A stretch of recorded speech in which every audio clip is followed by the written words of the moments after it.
자, 오늘부터 4시간에 걸쳐 제가 작년 연말에 주님 새해가 되었는데 어떤 말씀의 주제로 하면 좋겠습니까? 참 고민을 많이 했습니다. 그런데 아브라함을 마침 공부를 하다가 아브라함과 관련된 아침이 5개가 있어요. 이거 참 좋다. 그래서 일단은 제가 주제를 잡았어요. 아브라함의 아침 스케치라고. 아브라함과 관련된 아침에 대한 이야기를 한 5개가 되는데 그 중에 4개를 추려서 여러분과 같이 아브라함의 아침 스케치, 새해에 듣기는 딱 좋은 주제입니다. 아침이라는 말이. 오늘 첫 번째 시간, 눈을 들어 소돔을 바라보았던 그 아침. 오늘 아침은 심판 가운데 있는 소돔을 바라본 그날 아침 이야기입니다. 여러분, 하나님께서 아브라함에게 한 가지 말씀을 주십니다. 엄밀하게 말씀이라기보다는 정보를 하나 주세요.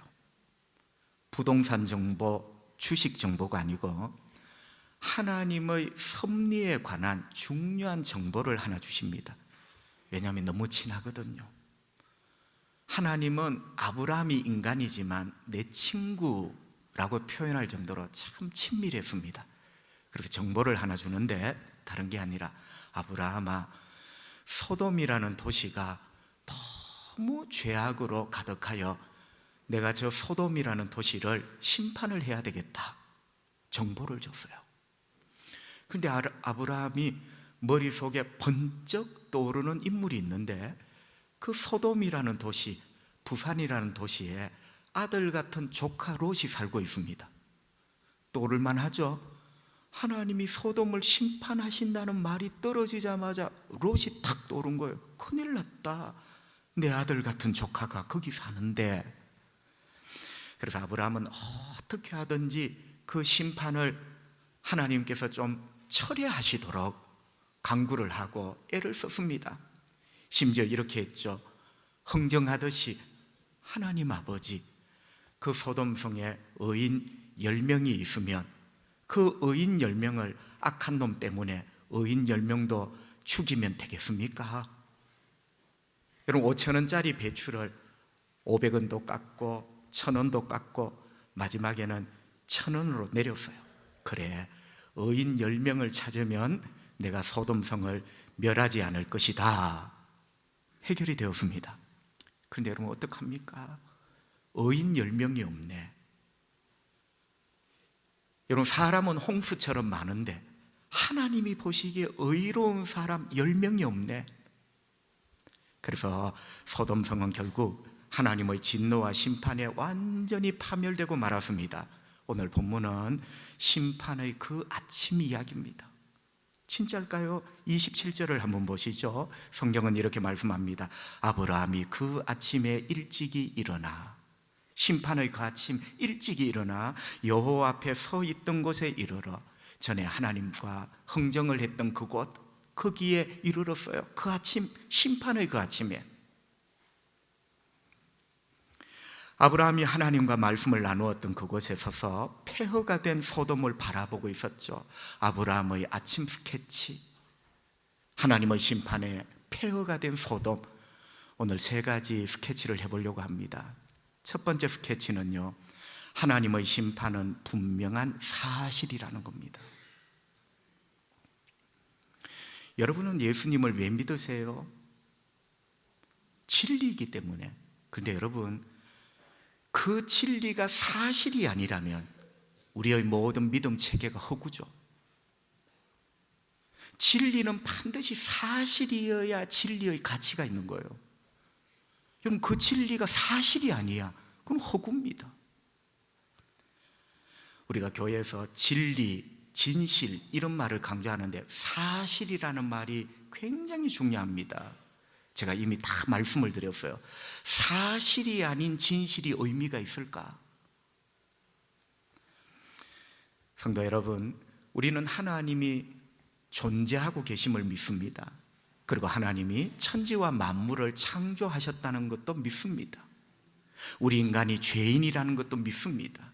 그리고 하나님의 심판이 죄 가운데 있다는 것도 믿고, 그리고 하나님의 구원이 있다는 것도 믿습니다.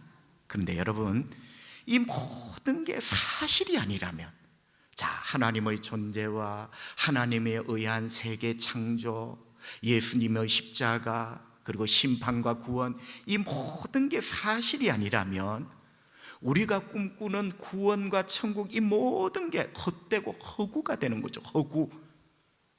여러분, 허구는 손에 빠져가는 연기와 똑같은 거예요. 제가 오늘 드리고 싶은 말씀은 소돔의 심판도 사실이라는 겁니다. 여러분, 소돔의 심판이 사실이 아니면 십자가의 예수도 사실이 아닐 확률이 되게 높죠. 젊은이들이 표현하는 말로 소돔의 심판은 팩트입니다. 먼저 하나님은 심판을 하시는데 죄악에 대하여 심판을 하십니다. 팩트죠. 여러분, 이런 말이 있습니다. 심판은 거룩하신 하나님의 죄에 대한 진노하십니다. 심판은 하나님이 욱하는 감정을 절제하지 못하셔서 막 이 세상에 불을 던지시는, 미안합니다, 욱하는 것은 우리가 잘하지 하나님은 욱하시는 분이 아닙니다. 나 같은 인간을 지금까지 오래 참으시는 분입니다. 그 참으심의 한계를 지났을 때 하나님의 진노하심이 임하죠. 그래서 심판은 욱하는 하나님의 성질이 아니라 진노하심입니다. 특별히 거룩하신 하나님의 진노하심. 왜? 죄 문제는 거룩하신 하나님이 다루어야 될 문제입니다. 결국 여러분, 인간의 죄가 심판을 부르는 거죠. 하나님의 욱하는 성질이 심판을 부르는 게 아니라 우리 인간의 더럽고 악한 죄가 심판의 원인이다. 창세기 18장 20절 성경은 이렇게 말씀합니다. 여호와께서 또 이르시되 소돔과 고모라에 대한 부르짖음이 크고 그 죄악이 심히 무거우니. 아멘. 여러분, 부르짖음이 크답니다. 이상하다. 소돔에 분명히 의인 10명이 없었는데, 여러분, 여기서 우리가 참 오해를 많이 하거든요. 자, 소돔이라는 도시가 죄가 가득했습니다. 부르짖음이 컸대요. 그러니까 이 부르짖음이 누구의 부르짖음이라는 거예요? 그냥 우리가 상식적으로 퍼뜩 생각하면, 아, 소돔에 있는 의인이 있었으면 소돔이 안 망한다니까요. 여러분, 이 부르짖음은 사실 죄악이 부르짖는 부르짖음입니다. 어떤 신학자는 고발하는 부르짖음, 조금 어렵죠? 한번 들어보세요. 우리가 잘 모르는 영적 시스템이 있습니다. 하나님께서 다 설계를 해두셨죠. 여러분, 그게 무슨 말이냐면, 세상에 죄악이 가득하면 그 죄악이 우리는 하나님의 심판을 받아 마땅합니다 라고 부르짖게 돼 있어요. 여러분, 이게 영적인 시스템이야. 세상에 죄악이 가득하면 이 죄악이 우리는 하나님의 심판을 받아 마땅합니다 라고 고발을 해요. 그리고 그 부르짖음을 하나님께서 들으시게 되죠. 그럼 신기하죠? 이런 영적 시스템들이 가동이 되고 있어요. 그러니까 여기 부르짖으면 의인 10명의 부르짖음이 아니라 죄악이 가득해 우리는 하나님의 심판을 받아 마땅합니다 라는 부르짖음, 고발이 올라가고 있는 거죠. 그리고 이제 철저한 심판이 시작이 됩니다. 23절에 보면 해가 돋았더라 이렇게 하면서 심판이 시작돼요. 여러분, 참 제가 이 구절을 읽으면서 같은 값에 심판을 하면 밤에 하면 참 좋은데 어울리잖아요. 깜깜한 밤에 유황 불비가 쫙 내려요. 그런데 23절 심판의 계시 신호가 해가 돋았더라 이렇게 하면서 심판이 시작이 됩니다. 여러분, 옛날 소시적 운동회를 합니다. 100m 달리기 딱 출발선에서 있으면 체육 선생님이 화약총을 땅 하며 쏩니다. 그 출발 신호와 함께 힘차게 친구들과 함께 앞으로 뛰어가죠. 자, 하나님께서 소돔을 심판하십니다.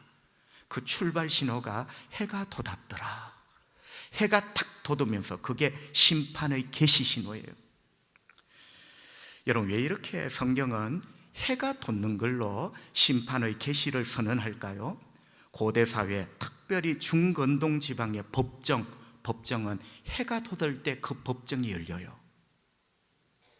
여러분, 다 고문합니다. 지금 창세기 이 시대의 법정은 해가 일출과 함께 법정문이 열립니다. 그래서 성경은 그 문화를 그대로 가져왔죠. 해가 돋았더라. 하나님의 심판의 법정이 열린 거예요. 시편 5편 3절, 여호와여, 아침에 주께서 나의 소리를 들으시리니 아침에 내가 주께 기도하고 바라리이다. 아멘. 시편 성도가 언제 기도하겠다 했습니까? 아침에. 오케이, 새벽 기도해야 돼. 여러분, 본문은 그런 게 아닙니다. 시편 성도는 왜 아침에 기도하기를 애썼을까요? 아침은 해가 뜨는 시간입니다. 해가 뜰 때 법정이 열려요. 해가 뜰 때 하나님의 법정이 열립니다. 아버지, 나의 이 억울한 눈물을 풀어주세요. 그래서 아침입니다. 아침에 기도하는 이유가 정신이 맑아서가 아니라 이 아침 해가 뜰 때 하나님의 심판의 법정이 열려요. 나의 이 억울함을 풀어주세요. 여러분, 이 모든 것들이, 그런 문화들이 농축되어 있는 기도죠. 자, 이렇게 일출과 함께 하나님의 심판의 법정이 계시가 됩니다. 하나님의 심판은 엄정하고 철저합니다. 여러분, 하나님의 심판은 대충이 아니에요. 엄정하고 철저합니다. 25절 성경은 이렇게 엄정한 하나님의 심판을 표현하고 있습니다. 그 성들과 소돔, 고모라, 그 외에 서너 개의 위성도시, 사해 남쪽에 있는 그런 도시들, 성들과 온 들과, 이 도시들은 들판 위에 있어요. 온 들과 성에 거주하는 모든 백성과 땅에 난 것들, 다 땅에 난 것들이 뭐냐? 풀, 나무 다 엎어 멸하셨더라. 여러분, 조금은 두렵습니다. 하나님의 심판은 철저하시구나. 다 엎어 멸하셨다. 심지어는 땅에 난 모든 것, 풀 한 포기까지. 24절에 보니까 유황과 불을 하나님께서 비같이 내리셨다. 화산이 터진 거죠. 여러분, 과학적으로는 화산이 터졌지만 성경을 보세요. 하나님이 유황과 불을 내리셨대요. 이 세상 모든 자연은 하나님의 심판의 도구입니다. 화산이 터지고 지진이 났죠. 가스가 분출되며 온 하늘과 땅이 유황과 불로 뒤덮였습니다. 성도 여러분, 이렇게 소돔은 하나님의 심판을 받습니다. 그런데 두려운 것은 유황과 불, 여러분 분명히 보이시죠? 듣기시죠? 유황과 불이 하나님의 심판의 도구예요.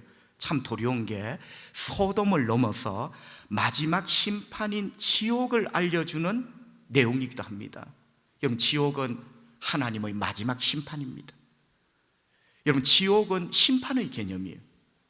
의로우신 하나님의 마지막 심판. 여러분, 그 지옥에도 유황과 불이 있어요. 그러니까 이게 단순히 소돔만을 위한 어떤 사실을 전하는 게 아니라 우리가 당할, 우리가 장차 만날 마지막 하나님의 심판을 보여주는 거죠. 요한계시록 20장 10절 성경은 이렇게 말씀합니다. 또 그들을 미혹하는 마귀가 어떻게 되는가 보세요. 불과 유황못에 던져지니 거기서 밤낮 괴로움을 받으리라. 이거는 하늘에서 유황과 불이 쏟아지는 게 아니라 아예 유황과 불로 된 못에 던져질 것이다. 그리고 요한계시록 21장 8절에 보면 악한 자들도 불과 유황못에 던져질 것이라고. 그러니까 소돔의 유황과 이 불은 단순히 그 시대를 위한 심판이 아니라 성경 마지막 지옥이라는 그 심판에서도 하나님이 쓰시는 소품이다. 아침 스케치, 두 번째 스케치는 악인들은 하나님의 심판을 피하지 못한다는 겁니다. 여러분, 용서하시고 한번 들어보세요. 제가 간혹 속이 상할 때가 있어요. 저 인간은 참 못된 인간인데 어떻게 저렇게 피해가는지.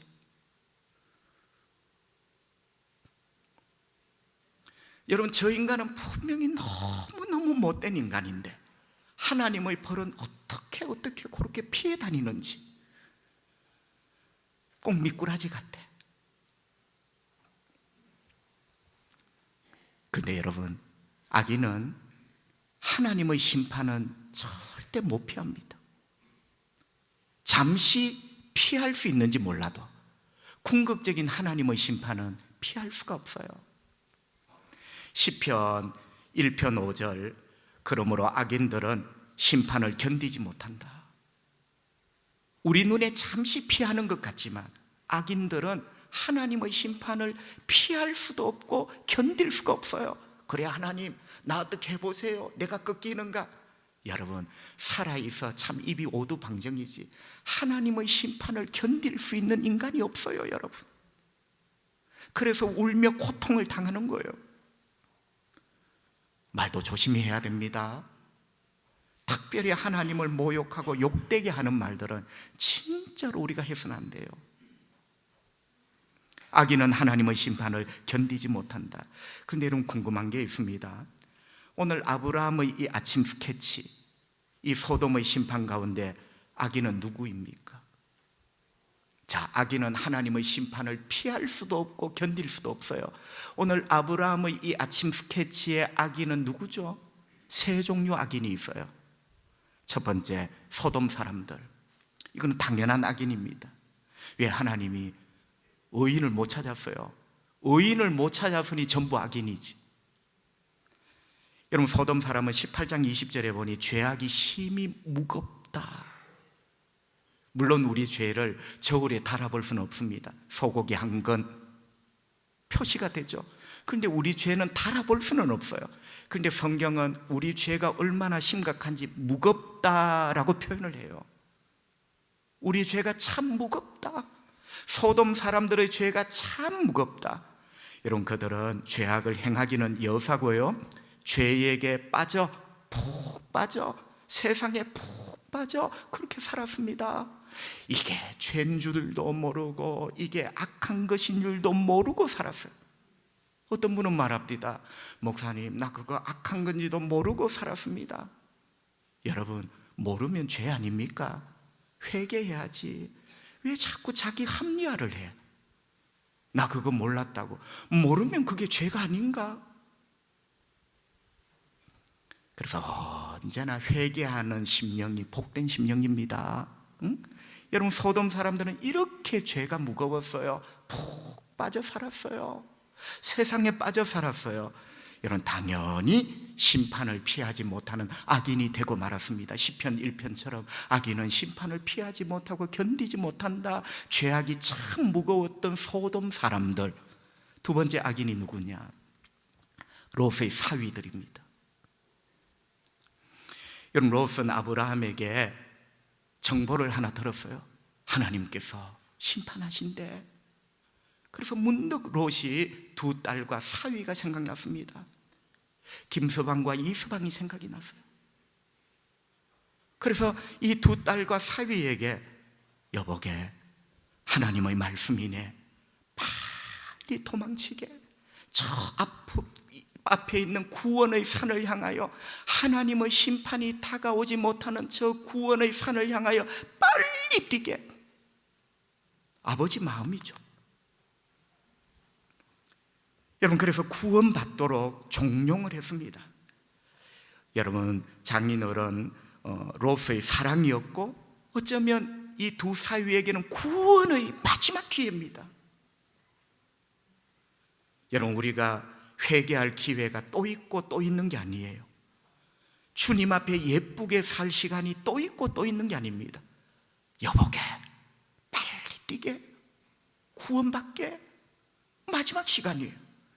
그런데 롯의 사위들은 어떻게 했을까요? 14절 하반절, 여호와께서 이 성을 멸하실 터이니, 장인어른 롯의 말이고, 멸하실 터이니 너희는 두 사위, 너희는 일어나 이곳을 떠나라 하되 그의 사위들은 농담으로 여겼더라. 악인. 여러분, 농담으로 여겼다는 말은 비웃었다는 말입니다. 원어가 비웃었다, 조롱했다. 여러분 보이시죠? 악인은 하나님 말씀을 조롱합니다. 목사님, 저 사람은 참 착한 사람인데 하나님 말씀은 그게 착한 사람이 아니에요. 하나님 보시기는 악인이야. 악인은 하나님 말씀을 조롱합니다. 여러분, 악인은 죄악의 심각성과 심판의 심각성과 구원의 절박성, 이 하나님의 말씀을 비웃어요. 죄에 대해서 비웃어요. 구원받으라는 말에 비웃어요. 이런 악인은 심판을 피할 수가 없습니다. 옹기, 단지, 항아리 가마에 꿀뚝에 연기가 나듯이 소돔성의 심판의 연기가 자욱한데 롯의 두 사위는 그 연기 속에 묻혀버립니다. 이 시간 이후 찾을 길이 없어요.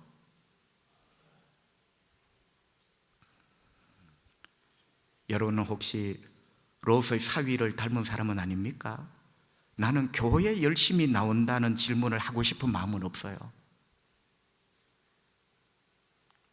하나님 보시기에 진짜 누가 악인인가? 심판을 피하지 못하는 자가 다 큰 부류 속에, 범주 속의 악인이에요. 세 번째 악인, 롯의 아내입니다. 여러분, 롯의 아내는 심판을 벗어나지 못했습니다. 어떤 의미에서 롯의 아내는 악인일까요? 26절 말씀을 한번 봅시다. 성경은 이렇게 말씀합니다. 롯의 아내는 뒤를 돌아보았으므로 소금 기둥이 되었더라. 결국 롯의 아내도 죽었거든요. 심판을 피하지 못했어요. 여러분, 롯의 아내가 뒤돌아보았대요. 하나님 너무하네. 뒤돌아본다고. 하나님 진짜 너무하시네. 뒤돌아본다고. 그런데 여러분, 뒤돌아본다는 이 단어의 뜻을 알면 너무하시네 소리가 쑥 들어가. 과연 뒤돌아보았다는 말이 뭘까요? 용변이 급했나요? 아니면 무심코 돌아보았을까요? 만약에 그렇게 해서 하나님이 심판하셨다면 하나님께서 조금 이상한 분이시지. 여러분, 뒤돌아보았다라는 히브리 말은 나바트입니다. 이 나바트가 뭐냐? 분명히 뒤돌아보긴 보는데 어떻게 보는 거냐? 관심을 가지고, 온 관심을 가지고 보는 걸 나바트라요. 자, 우리가 헐깃 보는 게 있습니다. 그냥 나도 모르게 툭 쳐다보는 게 있습니다. 이거는 나바트가 아니에요. 나바트는 온 마음에 온 관심을 가지고 쳐다보는 것. 저 각시가 이뻐, 저 총각이 이뻐, 나바트. 관심을 가지고 쳐다보는 것, 나바트. 여러분, 이런 것을 집착이라 합니다. 이런 것을 좋은 말로는 동경이라 합니다. 그러니까 여러분, 롯의 아내가 뒤를 돌아보았다는 말은 뒤를 집착했다, 뒤에 있는 세계를 동경했다. 더 심하게 말하면 뒤에 있는 세계에 미련을 여전히 가지고 있었다. 하나님의 심판의 불이 떨어져 연기가 피어오르는 그것, 너무너무 아직도 미련을 가지고 뒤를 쳐다보았다는 거예요. 성도 여러분, 17절 말씀을 보시면 하나님께서 이렇게 말씀하셨어요. 돌아보거나 덜에 머물지 말라, 산으로 뛰어라. 하나님 분명히 말씀하셨어요. 뒤돌아보지 말라고 했어요. 나바트 하지 말래. 그런데 롯의 아내가 뒤를 보았대요. 여러분, 뒤는 어디입니까? 자, 보세요. 지금 뒤돌아보지 말고 덜에 머물지 말고 앞에 있는 산을 향하여 뛰어라. 앞에는 산이 있어요. 그럼 뒤는 어디예요? 소돔이죠, 소돔. 여러분, 뒤는 그냥 고개를 돌린다고 뒤가 아니에요. 롯의 아내의 입장에서 보면 뒤는 앞은 구원의 산, 구원의 산을 향하여 뛰어야 돼. 그 산을 기준으로 하면 뒤는 소돔이에요, 소돔. 그러니까 이런 거예요. 롯의 아내는 소돔을 바라보았다. 나바트, 소돔에 대하여 미련을 가졌다. 여전히 소돔을 동경했다. 심판의 불에 불타고 있는 그 소돔에 여전히 롯의 아내는 집착했다.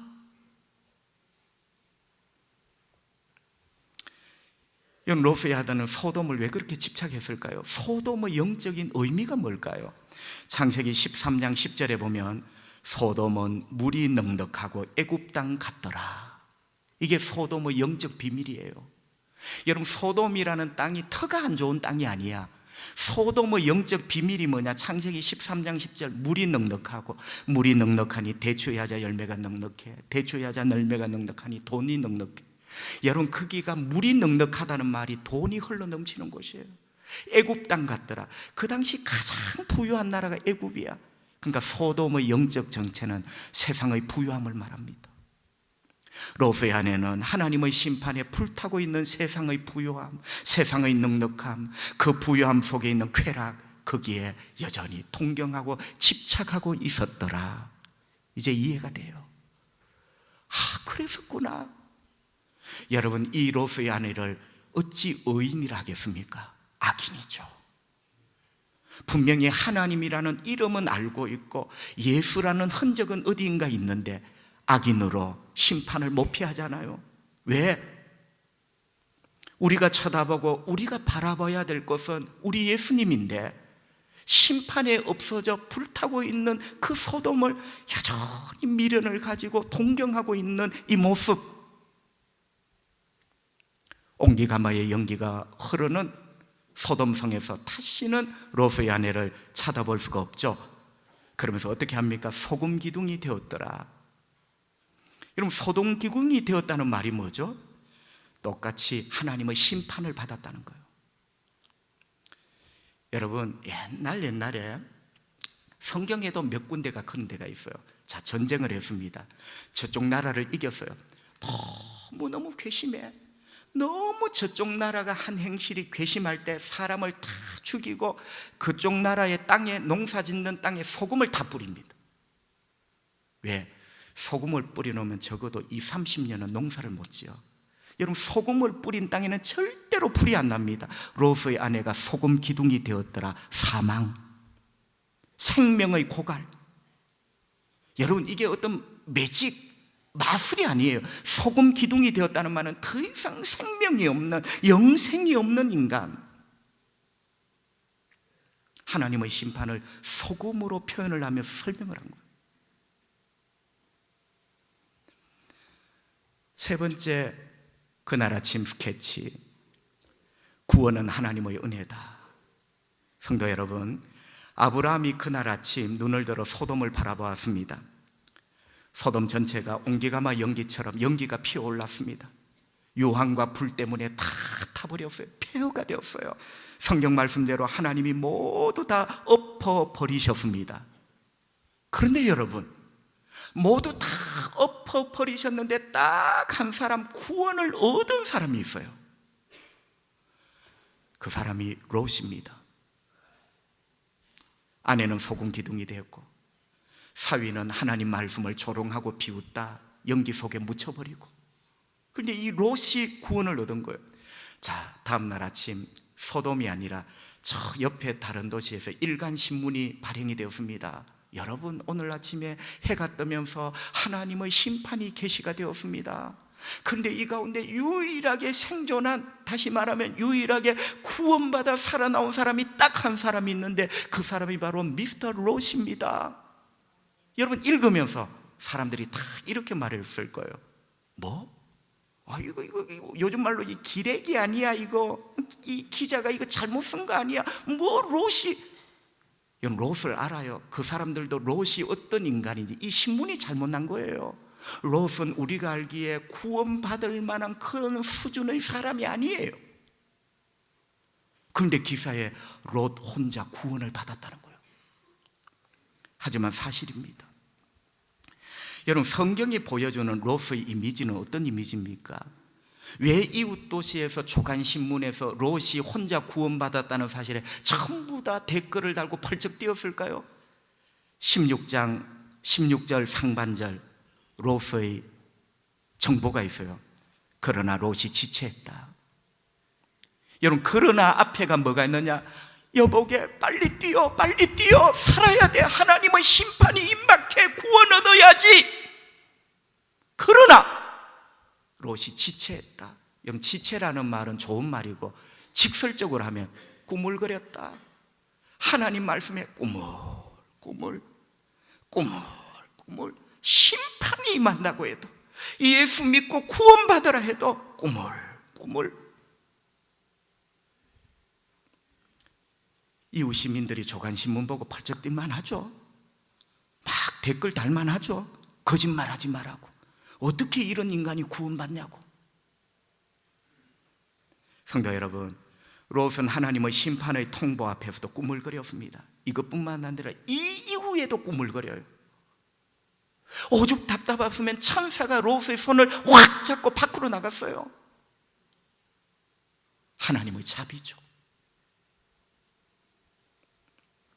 성도 여러분, 아까 제가 이런 말씀을 드렸습니다. 17절에 하나님께서 돌아보거나 덜에 머물지 마라. 앞으로 산으로 뛰어라. 자, 돌아보거나 머물지 마라. 돌아보다가 롯의 아내는 소금 기둥이 되었습니다. 심판을 받았어요. 덜에 머물지 마라. 롯이 딱 여기에 걸립니다. 여러분 보세요. 돌아보지 마라 했는데 뒤돌아보다가 롯의 아내가 딱 걸렸잖아. 소금 기둥이 됐잖아요. 여러분, 롯이 꿈을 그립니다. 하나님이 뭐라 했어요? 덜에 머물지 마라. 지체하지 말래요. 딱 걸렸어요. 그럼 롯도 끝나야지. 그런데 롯이 끝나지 않고 살아서 나옵니다. 구원받았다는 말이죠. 여러분, 도대체 어떻게 이런 롯이 심판에서 구원을 받을 수 있었을까요? 성경은 이렇게 답하십니다. 29절, 하나님이 그 지역의 성을 멸하실 때에, 곧 롯이 거주하는 성을 엎으실 때에 하나님이 아브라함을 생각하사 롯을 엎으시는 중에서 내보내셨더라. 여러분, 여기 잘 보세요. 롯이 지가 피하여 나온 게 아니라 하나님이 엎으시는 중에 내보내셨더라. 하나님이 내보내신 거예요. 내가 요령이 있어 구원의 길을 찾아 나온 게 아니라, 내가 길을 찾아 기어 나온 게 아니라 하나님이 내보내셨더라. 구원은 하나님의 은혜입니다. 구원은 내 실력이 아니에요. 구원은 롯의 재주가 아니에요. 하나님이 엎으시는 중에 롯을 내보내신 거예요. 만약에 우리가 구원을 받는다면 하나님이 지옥불 입구에서 우리를 내보내시는 겁니다. 하나님의 은혜다. 이보게, 어떻게 롯이라는 저런 인간이 구원을 얻지? 하나님이 내보내셨대. 하나님의 은혜래. 할렐루야. 우리죠, 우리. 어떻게 저 김대원 저런 인간이 목사가 돼? 하나님이 내보내셨대. 할 말이 없잖아. 하나님의 은혜래. 죄인은 심판 가운데 하나님의 은혜로 구원을 받습니다. 그런데 여러분, 하나님의 은혜로 구원받는데 하나님의 은혜는 또 뽑기도 아니고 표를 뽑는 것도 아니고 로또 공이 굴러 나와서 뽑히는 자를 구원하는 은혜가 아니라 하나님의 은혜의 근거가 있어요. 그 근거가 뭐냐? 우리 하나님이 다 엎으시는 심판 가운데 아브라함을 생각하셔서 롯을 심판 가운데 내보내셨대. 롯이 이뻐서가 아니라, 우리가 이뻐서가 아니라 하나님 눈에 예수님이 이쁜 거예요. 롯이 이쁜 게 아니라 하나님 눈에 아브라함이 이쁜 거예요. 아브라함을 생각해서 롯을 내보내셨다. 그러니까 롯에게 복음은 아브라함입니다.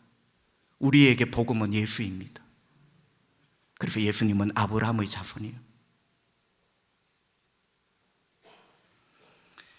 여러분, 아브라함을 생각했다는 말은 아브라함을 봐서 이런 의미가 아니고 아브라함의 하신 언약이 있어요. 여기 생각은 그 사람을 그냥 기억하는 게 아니라 그 사람에게 약속했던 그 약속이 생각나.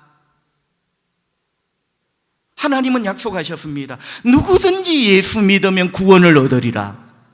예수를 생각한다는 말은 예수님께 성부 하나님이 하신 약속이 있어요. 그 약속이 생각나.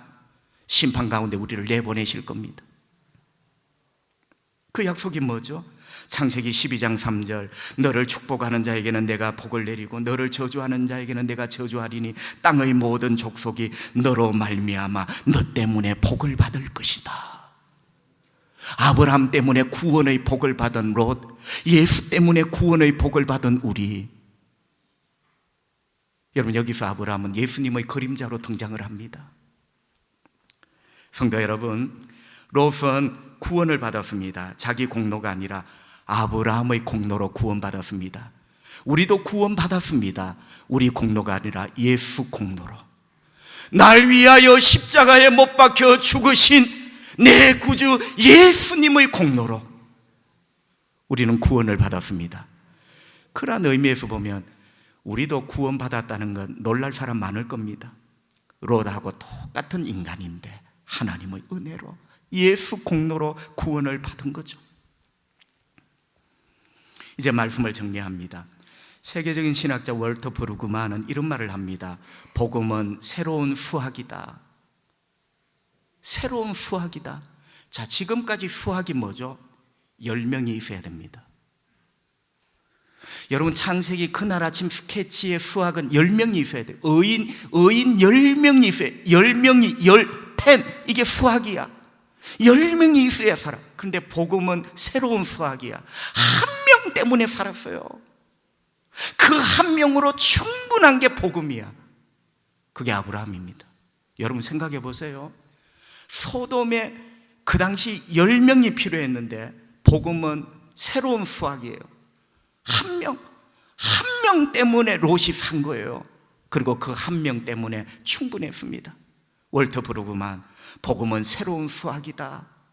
이 세상에 내가 아는 사람 10명이 필요하고 내가 기억나는 10개의 선행을 해야 구원 얻는 게 아니라 새로운 수학, 내가 구원 얻는 데는 오직 하나가 필요하다. 그 하나로 충분하다. 그 하나가 바로 예수 그리스도입니다. 여러분, 복음을 믿는 사람은 새로운 수학의 세계에 들어오는 거예요. 옛날에는 멀었어 나 아직 더 해야 돼.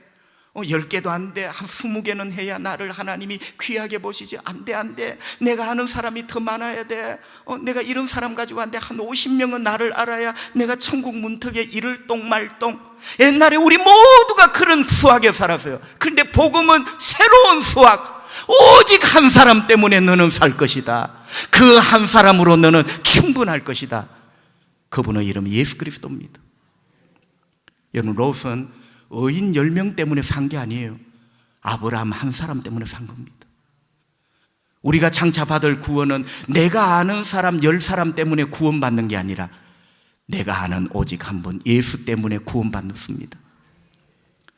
로마서 5장 15절 하반절, 한 사람의 범죄로 인하여 많은 사람이 죽었은즉 더욱 하나님의 은혜와 또한 한 사람, 우리 눈에 들어오는 것, 한 사람, 새로운 수학, 충분한 그 한 사람, 예수 그리스도의 은혜로 말미암은 선물은 많은 사람에게 넘쳤느니라.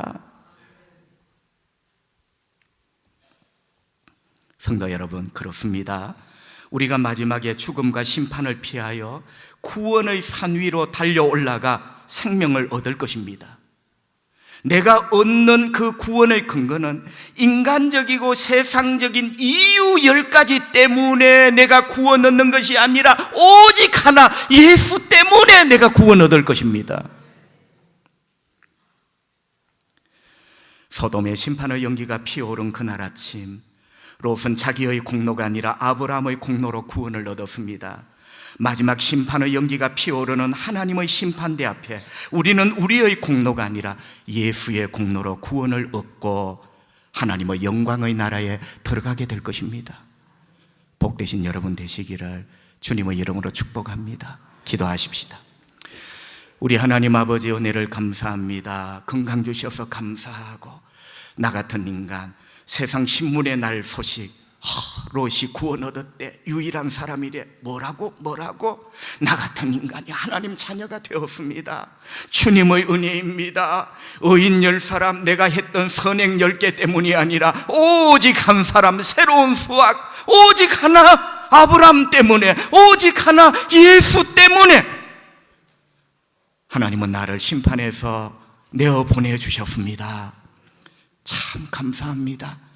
오늘 아브라함의 아침 스케치, 하나님 말씀 잘 듣고 깨닫게 해주셔서 너무너무 감사합니다. 또 이 시간 복음을 위하여, 선교 사역을 위하여 우리가 선교 헌금을 작정을 하려고 합니다. 하나님, 크지 않는 돈이지만 최선을 다하여 복음을 위하여, 이 복음 때문에 한 영혼이 구원받을 수 있음을 확신하며 섬기기 원합니다. 우리 모든 성도들마다 복되게 하시기를 원하옵고 예수님 거룩하신 이름으로 기도하옵나이다. 아멘.